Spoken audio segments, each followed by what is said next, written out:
Je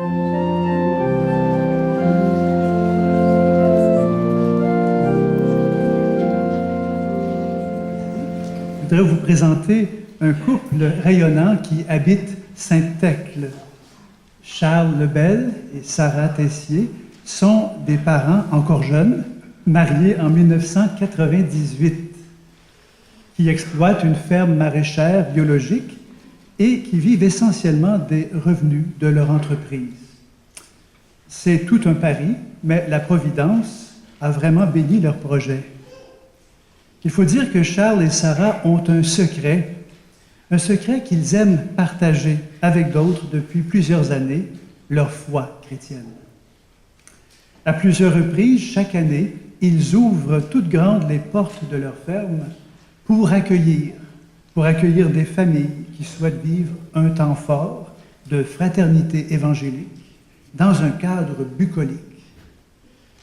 Si je vous dis ces choses, c'est que Charles et Sarah font appel aussi à des personnes consacrées pour les aider à animer spirituellement leur camping en famille.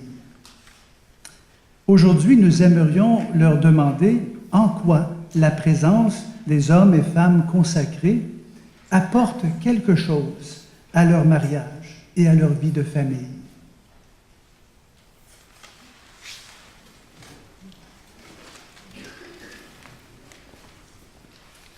Bien, bonjour. Alors, c'est Charles Tessier et Sarah Lebel, juste une petite inversion.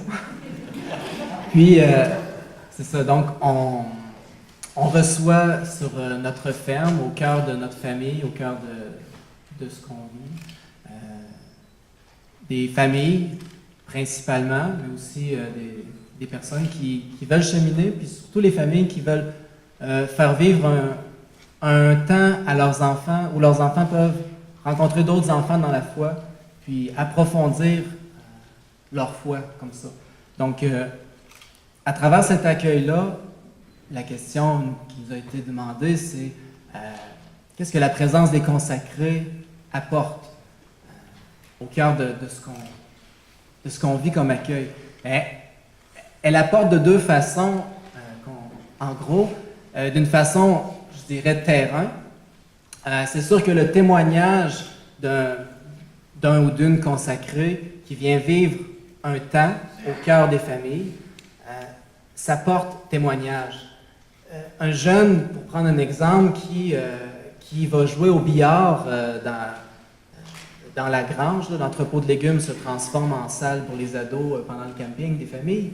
Donc, un adolescent qui va jouer au billard avec une religieuse ou avec un prêtre, s'il y a quelque chose qu'il vit, puis c'est arrivé plusieurs fois, c'est vers cette personne-là qu'il va se tourner.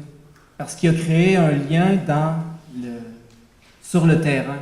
Donc, cette présence-là, au cœur de ce qui se vit, au cœur de l'horaire, le consacré n'est pas invité seulement au moment où il y a une conférence à donner, au moment où il y a quelque chose à passer, est invité à vivre au cœur de, puis à s'intégrer au cœur de, sur le terrain.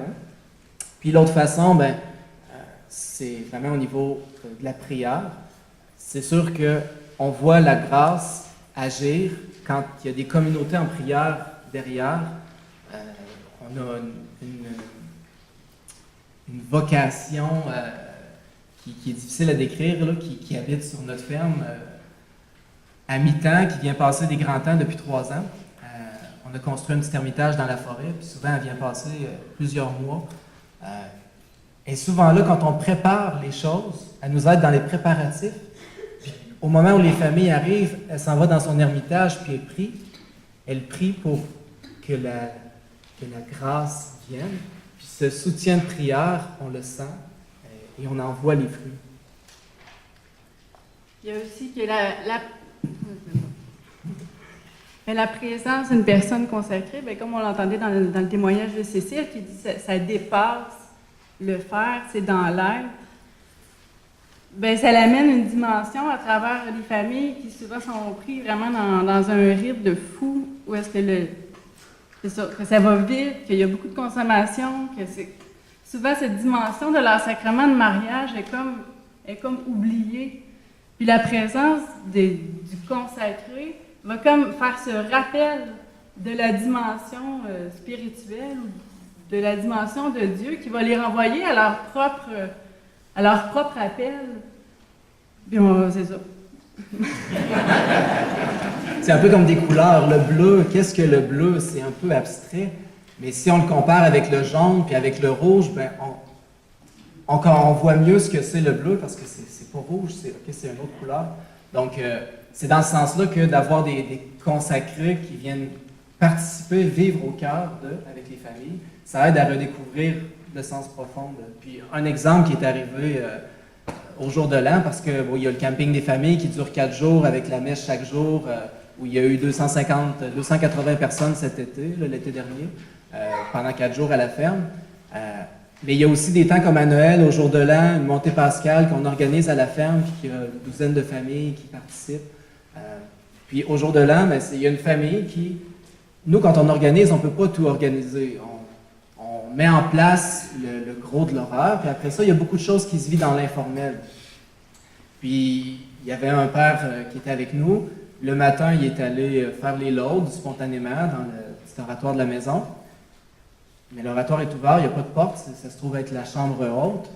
Donc, ça résonnait dans la maison, puis un enfant qui est monté, puis un parent qui est monté, puis la mère a suivi, puis un petit enfant avec son minou dans les bras, puis un autre petit frère avec l'autre minou dans les bras.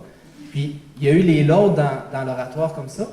Puis, ce couple-là nous a témoigné, ça fait 3 semaines, qui depuis prennent 1 heure par soir en couple pour prier. Ils ont redécouvert à travers cet instant-là qui n'était pas au programme, qui n'était pas à l'horaire que nous on avait mis, mais que le consacré qui vit son état de consacré, qui fait ses laudes au cœur de ce qu'il vit. Là, il était avec des familles, il va faire ses laudes, puis ça invite, puis ça porte des fruits. On voit beaucoup aussi comment les jeunes sont touchés de voir leurs parents avoir besoin des consacrés, là, peu importe là, dans les sacrements ou dans les ministères ou dans les rencontres, simplement de voir des situations de famille qui se guérissent, mais avec l'aide de toutes ces personnes, dans le fond, d'église qui sont interpellées et qui veulent aider, dans le fond, les familles dans les réalités qui vivent. Puis lorsque les jeunes voient dans leur quotidien la paix suite à une rencontre ou à un sacrement du pardon, bien déjà, on n'a pas besoin d'expliquer aux jeunes c'est quoi l'Église. Le jeune, il va dire spontanément, en voyant cette entraide-là, puis de qu'est-ce qui va aider mes parents à ce que ça soit bon chez nous, bien déjà, ils vont sentir cette famille-là d'Église. On n'aura pas besoin de leur donner une définition, ils le sentent de l'intérieur. Puis, de fait, souvent, les parents nous disent, c'est les enfants qui nous traînent au camping des familles, je ne suis pas capable de les amener à la messe. On a eu souvent ce commentaire-là. Puis ils nous disent, on ne reconnaît pas les jeunes, on ne reconnaît pas nos enfants. C'est comme si le jeune, à travers d'être avec d'autres jeunes, puis d'avoir des témoins, c'est comme s'ils reconnaissent l'Église, puis là, ils ont envie de devenir des chrétiens, puis là, ils s'essayent à devenir chrétiens. Si c'est de se faire reprendre dans un geste d'irrespect, à l'école, ils ne vont pas se faire reprendre.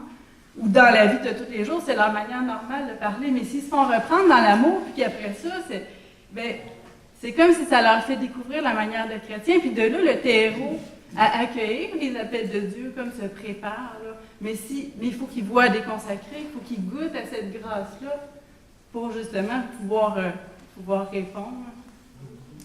Finalement, on essaie, avec ces familles, de goûter et de faire goûter l'Église. Faire goûter l'Église à nos enfants aussi. Parce qu'on a 3 enfants, on ne l'a pas dit dans la présentation. Notre plus vieux a 15 ans, on ne les a pas amenés aujourd'hui, mais on a 3 enfants.